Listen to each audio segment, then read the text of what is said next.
What is good, guys? It's Rey-Jay back with another video, and this one I want to break down what's going on with Tesla, SPY, Nvidia, the QQQ, and a couple of other tickers. I'll break down some new news that just came out for Tesla in the markets, which you should be watching for as time goes on. Before I break the devil's information, before I get into any more details, let me just mention a couple of things. I am personally not a financial planner, so take nothing I say as financial advice. And also, if you guys can, please check out the Moomoo link, which is down below and in the description. If you sign up for Moomoo, the link down below, and deposit $100 into the account, you are guaranteed 5 free stocks. If you deposit $1,000, you're guaranteed up to 15 free stocks, and the offer ends in just about 10 hours from now.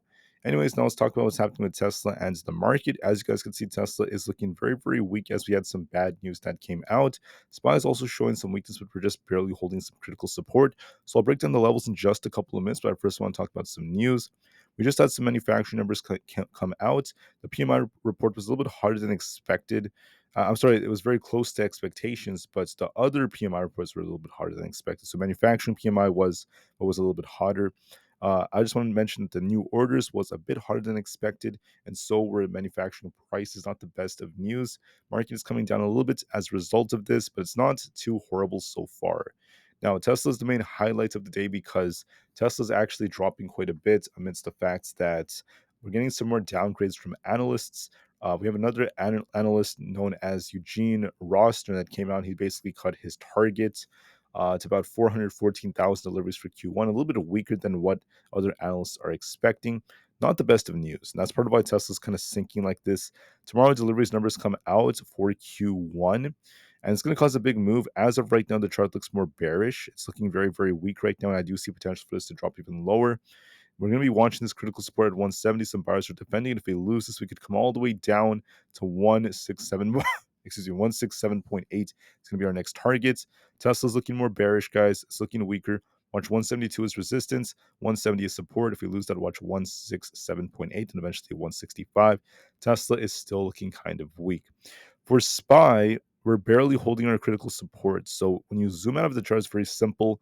We have this nice white trend line acting as our support, and you could see that SPY attempted to get this breakout, trying to uptrend a bit, and we're barely holding this white trend line as our support at 522. If we lose this, a bigger drop could be coming all the way down to 520. If we hold this, we could try to rebound, but overall the chart is looking a little bit more bearish. So just be careful with SPY so far, in my opinion. Additionally, I just want to call out the QQQ. The QQQ is also looking a little bit weak. It did pop a little bit, grab liquidity at 447 before it came back down. Watch 444 is key support. That's where we have this gap right here. If we lose this support, we're going to be testing this trend line. Get very, very close to about 443 flat. So just be careful. If we lose that, the 200 EMA, our next target is going to be 442 and eventually 440. This is looking a little bit weaker. Could drop a bit more to fill this gap. Nvidia is also slowing down a bit and contributing, so the QQQ is showing a little bit of weakness. Nvidia was trying to get a breakout. It was showing some life. It is on an uptrend for now, but the problem is we're struggling to really hold above 908. Excuse me, 908. So 908 is not holding as well on Nvidia as it should have. If we hold above that, yes, it will have more potential to try to fill this imbalance and push more. It's on a slight uptrend, but the problem is it's really struggling to hold that area. So we're still back within our range now at 908. If we continue to sink, watch 900 is key supports. We're chopping around a lot at 908 as key resistance. And then we'll see how it does. But right now, it's just not as strong as it could have been. I was really hoping to try to break 908, but we haven't been able to hold above it. So just give it the time it needs, and we'll see how it does. Nvidia is looking a little bit more like it's range bound.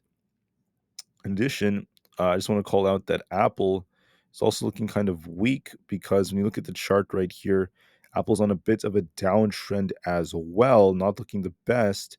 And we want to be a little bit careful with the way that this is moving because this is actually approaching some key support at 169 right now. So with 169 coming up, with us just shuffling around here, we have to see if Apple could hold this. This is also contributes to the market slowing. If we lose this, watch 169 flat and 168. It's 169.25 to be more precise than 168. For resistance, watch 170. If we break past this, there's 170.6. But I just want to say we're looking a bit more bearish, barely holding up. For a few more, we also have ARM. It kind of popped and dropped, got a rejection off 128. So it's looking a little bit weaker now. Going to be looking for a move towards 124. Coinbase, I want to be a little bit careful with this because we have a left shoulder here, we have a head, and we have a right shoulder forming. I'm going to actually pull up the 4-hour time frame just to kind of show you guys what this looks like. On the 4-hour, if we end up losing this 50 EMA, a bigger drop is going to come. If we lose 254, this could be a very, very nice short. So it is looking a bit more bearish in terms of the pattern. So just be careful on Coinbase. We need confirmation for the move down. Amazon was trying to hold 181. I told you if we held this, we're bullish. If we lose it, we turn bearish. We lost 181. We're barely holding up, so there's a risk of it coming all the way down to 17, or at least 180 flat and 178 below that. So I'm seeing some weakness on Amazon. It could actually reject a bit more. For Meta, it came down quite a bit, barely holding 485. Popped a bit, hit the 50 EMA, then came back down. It's barely holding 492 around that zone. Watch 494 is key resistance. Watch support at 485. We're kind of stuck in the middle for now, so we'll just give it the time it needs. Microsoft is showing some strength because when you look at the 1-hour time frame, what's good about it is how it's been holding up some key levels. So it's been trying to hold above 422. As long as we hold above that, we're going to be in a decent place on it. If we lose it, we could turn bearish, and we're just kind of shuffling the low 420s for now, at least for the time being.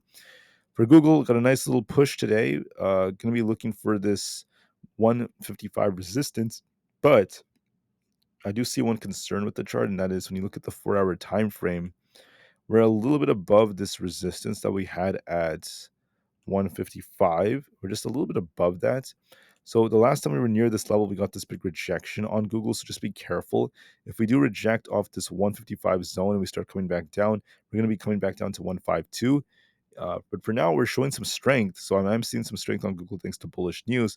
But I just want to warn you all to be a little bit careful with it nonetheless. With that being said, guys, Tesla is very weak right now.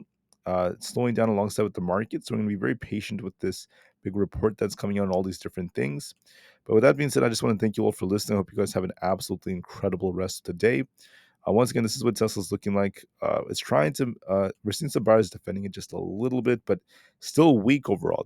That doesn't change the fact that it's weak. Wanted to make that as clear as possible. It's still looking very weak heading into these deliveries. So we'll see how this ends up affecting Tesla going into tomorrow. All right. So, anyways, once again, guys, tomorrow before the market opens, I believe Tesla should be announcing their deliveries. Sometimes they're a little bit later than that in terms of, the timing for the same day. It's most likely there's extremely high probability it's going to come out tomorrow. It's almost always on the second day of the month, very consistently. So it should be coming out by tomorrow. We just don't know the exact time. Most likely it's going to be before the market opens, hopefully. So we'll find out. So with that being said, I just want to thank you all for listening one more time. Please have a great day and peace out.